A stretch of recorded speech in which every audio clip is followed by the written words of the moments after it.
Yan na guys, maraming salamat sa mga komento nyo.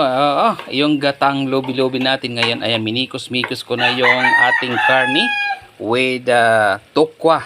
Tapos, ito yung ating lobi-lobi, no? Aking munang pinakuluan bago ko ginat-giat. At pagkatapos, ihuhulog natin ito kasama nung gata. Ito na yung ating lobi-lobi. Ayan, ilalagay na natin dito siya.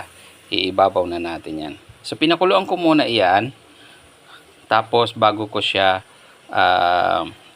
giniris-giris ang tawag sa atin, no?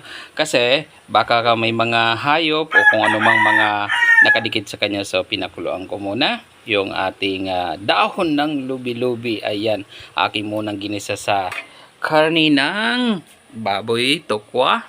Okay, pagkatapos atin ang ihulog ang gata.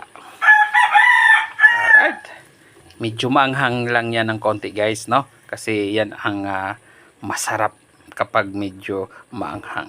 Wow, ayan na guys. Talagang amoy na amoy ko na. Lasap na lasap ko na yung sarap ng aking ginataang lubi-lubi.